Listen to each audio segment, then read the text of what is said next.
Dad, dad.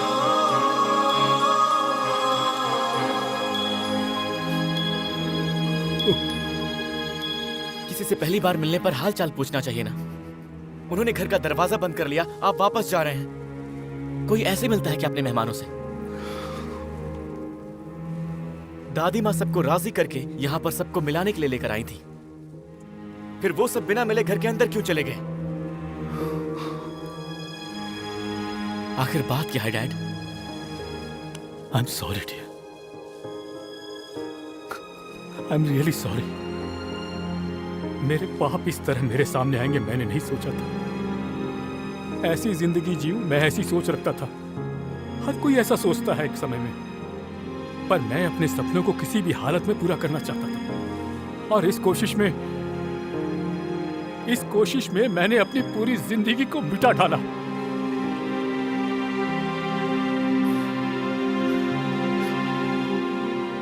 मेरे पिताजी ने मेरे भविष्य को देख लिया था। उन्होंने कहा था, कामाक्षी, जननी जन्मभूमिश्च स्वर्गादपि गरीयसी। बचपन से जिसने सिखाया उस परमेश्वर का बेटा है ये, फिर भी ये अपनी माँ जन्मभूमि को छोड़कर जाना चाहता है। इस घर का तो इकलौता है बेटा। घर के बारे में सोच, इनके सपनों के बारे में सोच। इनके सपनों को साकार करने के लिए यहाँ पर कोई स्वतंत्रता की लड़ाई नहीं चल रही है माँ। एक तरह से ये भी एक लड़ाई है। हमारी भूमि, हमारी संस्कृति को बचाना उनकी कश्मकश है बेटा, और इसमें उनका बेटा उनके साथ रहे ये उनका स्वार्थ है। इन्होंने ये सब सोच लिया और वो बिल्कुल सही है। मैं इनके साथ खड़ा रहूंगा, इन्होंने एक बार भी पूछा? मान लो अगर मैं पूछ भी लेता तो आखिर क्या कर लेता तू? वो अपनी जमीन बचाना चाहते हैं, वो सब तो ठीक है माँ, लेकिन मेरे सपनों पर आप सब लोग पानी क्यों फेर रहे हैं? तुम्हारे सपनों का मतलब लाखों या करोड़ों? सिर्फ सपना। दुनिया जो आगे बढ़ रही है उन सब में आगे खड़े रहना मेरा सपना है। जो इस दुनिया में हो रहा है वो मैं अपनी मुट्ठी में रखना चाहता हूँ। उसके लिए गांव छोड़ने की क्या जरूरत है? आप लोग इस गांव में अटके हुए हैं क्योंकि आप लोग की सोच पुरानी है। लोग पैसा कमाने के लिए आज देश छोड़कर बाहर जा रहे हैं। इस दुनिया में इंसान मशीन की तरह आगे बढ़ता जा रहा है और आप मशीन में जंग लगाकर वहीं खड़े हुए हैं। ये बात गलत है। महालक्ष्मी, वरलक्ष्मी, तुम्हारे भैया इस गांव को छोड़कर पूरी दुनिया को जीतने जा रहे हैं ये महाशय। इनको तिलक लगाकर विदा करो, आगे बढ़ो। इतनी छोटी सी बात को आप पहाड़ की तरह बड़ा क्यों बना रहे पिताजी? अरे गांव के लिए जीना, गांव के लिए जान देना इस जमाने में नहीं होता है। आई am sorry, I don't think like that, I can't help it. अगर माँ को देखने की इच्छा होगी तो मैं वक्त निकालकर यहाँ पर आ जाऊंगा।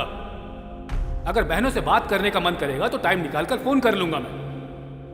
और अगर मैं कुछ बन गया तो जो कुछ मुझसे बन पड़ेगा मैं इस गांव के लिए मदद करूंगा। सिंपल।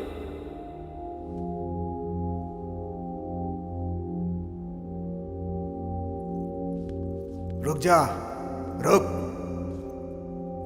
नहीं चाहिए तेरी कमाई दौलत हमें।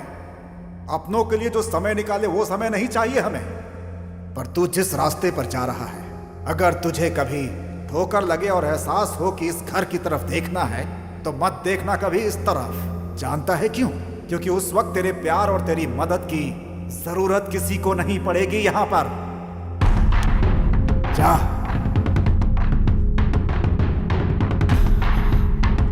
बेटा,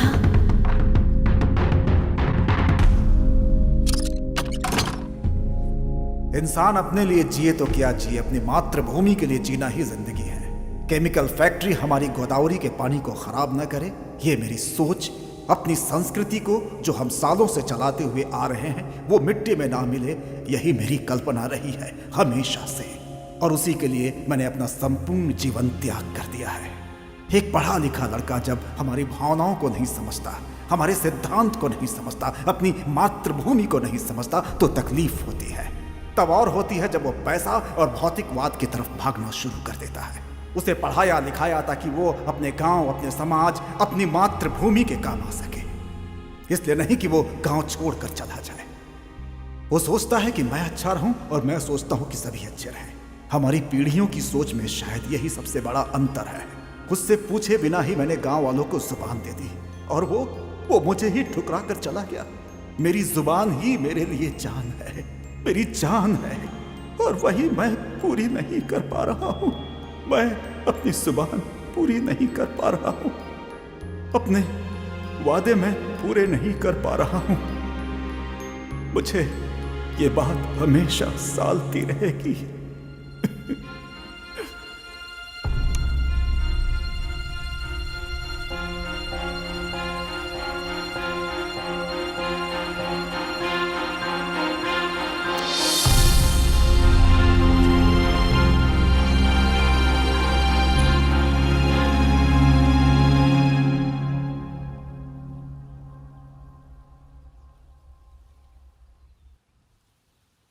बहुत बड़ी गलती की है आपने डैड।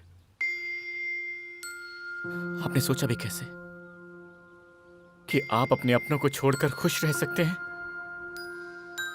इस वक्त आपको मुझसे कहीं ज्यादा उन सब की जरूरत है डैड।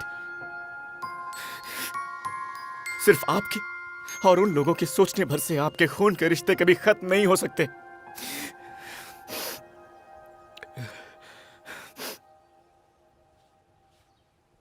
चलिए डैड, अंदर चलते हैं। चलिए, क्योंकि अगर ये अभी नहीं हुआ तो कभी नहीं हो पाएगा। अंदर चलिए डैड। नहीं नहीं नहीं नहीं, मैं आपकी कुछ नहीं सुनूंगा। अंदर चलिए चलिए। कार्तिक, वो लोग कुछ मत बोलिए।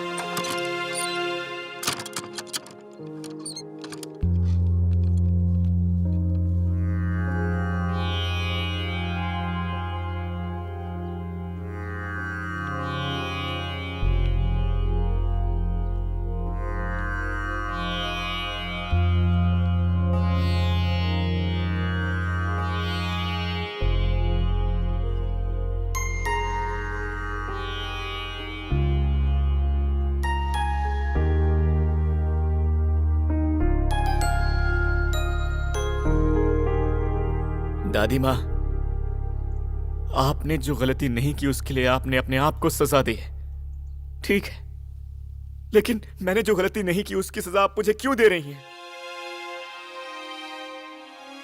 मेरा बेटा हमेशा यही कहा, कितने प्यार से बुलाती थी आप मुझे, और जैसे ही पता चला कि मैं उनका बेटा हूं तो सारे रिश्ते ही खत्म कर दिए ना। बुआ जी, आपके भैया आपकी जान है, हमेशा यही कहने का मन करता था ना। आप उन्हें हमेशा यह खत लिखा करती थी ना।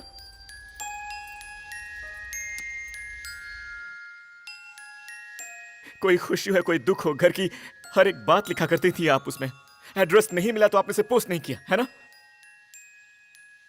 अब वही आदमी आपके सामने खड़ा है, अब तो आप उससे बात कर सकती हैं।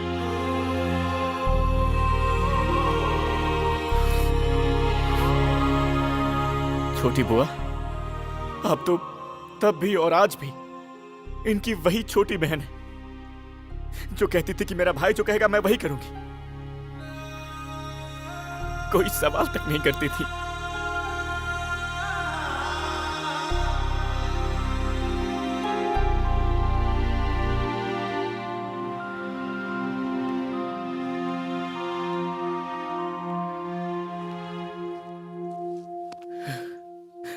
अंजू, जिंदगी क्या होती है ये मैंने तुमसे मिलने के बाद ही जाना है।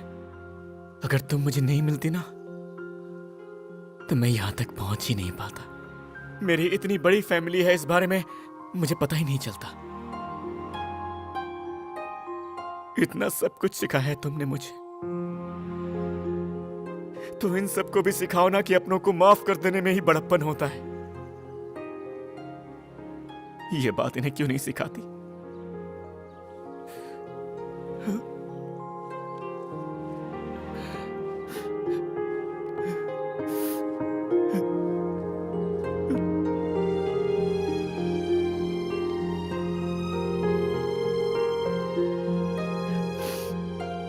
हाँ, मैं मानता हूं कि ये आपको छोड़कर चले गए थे, आपको याद तक नहीं किया, और उसके बाद क्या?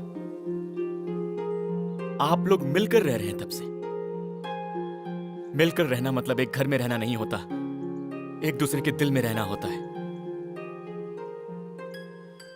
मेरे डैड के दिल में आप लोग रहते हो ये बात मैं नहीं जानता। और रही बात मेरी, मुझे तो आप सबके बारे में पता ही नहीं था। ऐसी परवरिश हुई है मेरी। पर अब मैं जानता हूं कि आप सब मेरी फैमिली हैं और मैं आप सबके साथ में रहना चाहता हूं। लेकिन आप लोग मुझे जाने के लिए बोल रहे हैं। अकेले जीना बड़ी बात नहीं है। मैं हमेशा ऐसे ही जिया हूं और मेरे डैड भी ऐसे ही जीते आए हैं। इन्हें कभी भी आपकी कमी महसूस नहीं हुई। लेकिन अब जब मुझे आप सबके बारे में पता है तो मुझे अब थोड़ा दुख हो रहा है। लेकिन क्या फर्क पड़ता है, क्योंकि हमारे लिए तो हमारे रिश्तों से कहीं ज्यादा हमारी ईगो ज्यादा इंपॉर्टेंट है। जिंदगी में गलती करना नहीं, बल्कि गलती करने वाले को माफ न करना सबसे ज्यादा बड़ी गलती है।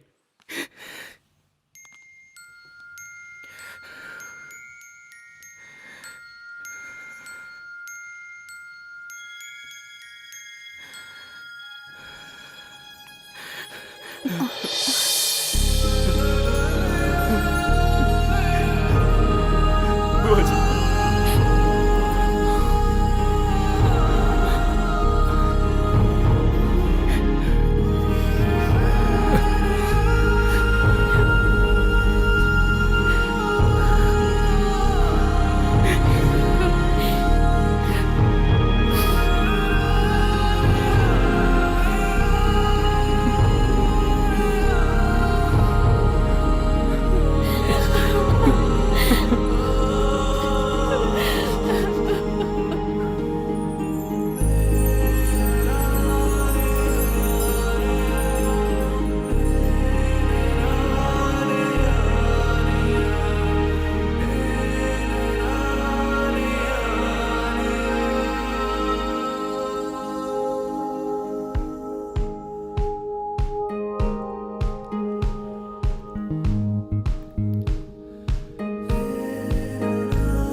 डैड फिर से उस फैमिली के मेंबर बन गए।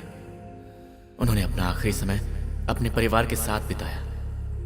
अपना स्टेटस, अपनी दौलत, इनसे कहीं बड़ी चीज वो हमें देकर चले गए और वो है उनकी याद, जो हमेशा हमारे